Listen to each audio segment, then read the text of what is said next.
The Enigma of the Straits, the Black Sea Straits, the Bosporus and the Dardanelles, narrow maritime gates through which for centuries the fate of entire regions has been decided. In 1920, they enabled Turkey to seize Armenian lands. In 2025, they opened the way for the new TRIPP Corridor, led to the United States for 99 years.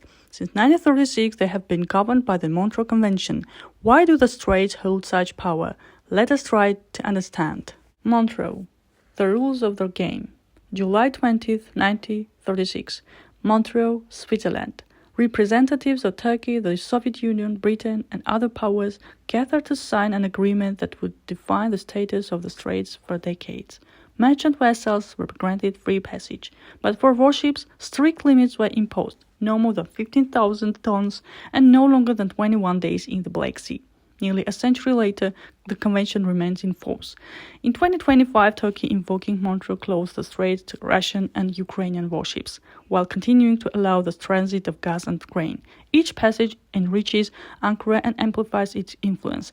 These Straits are not merely geography, they are an instrument of power. But who truly benefits from these rules? Lenin's gold and the tragedy of Armenia. Let's return to 1920. Turkey launches an attack on Armenia. Soviet Russia, itself exhausted by war, takes a paradoxical step. Lenin sends Ankara gold, arms, and ammunition. 10 tons of gold, 39,000 rifles, 63 million rounds of ammunition, millions of Turkish liras. Why? The answer is simple: the Straits. At that time, the Bosporus and the Dardanelles were under control of Britain and France. Moscow sought to weaken Western dominance and therefore regarded Turkey as a temporary ally. In March 1921, the Moscow Treaty was signed. Kars and Ardahan were ceded to Turkey. Nakhchivan was handed to Azerbaijan. Batumi went to Georgia, but with special rights granted to Turkey in its port. And on October 13th of the same year, the Treaty of Kars permanently fixed these borders. The fate of the Caucasus was determined not by the diplomacy of small nations, but by the strategic question of the Straits. And that same logic still works today. The Straits do not only shape the Caucasus, they also decide the fate of Syria. Syria's tragedy cannot be separated from the Bosporus and the Dardanelles.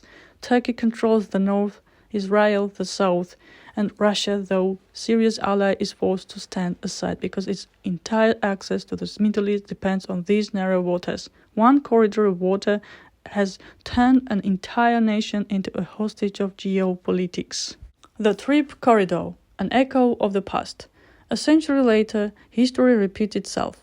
In 2025, Armenia and Azerbaijan signed a joint declaration in the White House regarding the Trump route for international peace and prosperity. The TRIPP Corridor, 43 kilometers through Syunik, led to the United States for 99 years. Turkey and Azerbaijan view this as their chance to open a middle corridor into Central Asia, bypassing both Russia and Iran. Once again, the Straits prove decisive. Turkey controls the flow of gas and grain, and with it, the future of the Black Sea region. Armenia loses sovereignty over Syunik, but gains promised financial compensation. Just as in 1921, the interests of great powers outweigh the rights of smaller states. The numbers speak clearly: up to $100 billion in annual trade by 2027, $5 billion in investments recouped within the first years, Azerbaijan to gain an additional $700 million annually. The Southern Gas Corridor projected to reach 20 billion cubic meters by 2027. Turkey's game, strength and vulnerability. Today, Turkey appears powerful, yet its position is precarious. Within the country, protests, inflation above 40%, and a national debt nearing $500 billion. The Istanbul Canal project, with a projected cost of $58 billion, is grandiose but deeply unpopular. Ankara attempts to balance between Russia, NATO, the United States, and its regional ambitions, but can it truly maintain equilibrium when its leverage rests on such narrow straits? Soviet-Turkish agreements and Montreux. In the 1920s and 1930s, the Soviet Union secretly supported Turkey with gold, arms, and credits.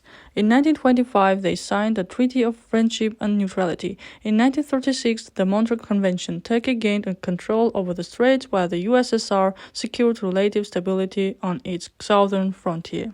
Later, Stalin demanded the return of Kars and Ardahan and sought joint control over the Straits.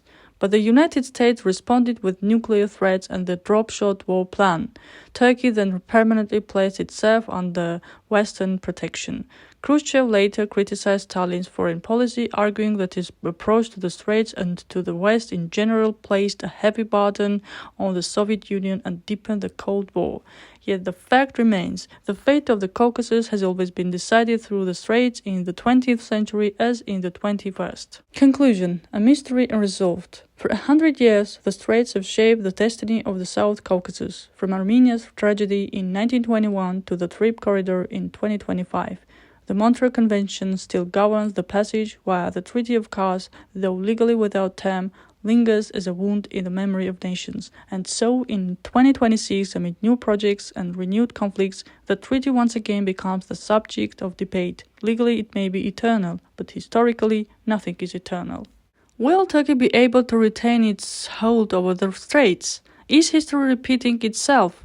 One thing is certain, the fate of straits and corridors will not be decided by small nations, but by great powers and always in the shadows of secret negotiations. Share your thoughts in the comments, subscribe to uncover more hidden pages of history.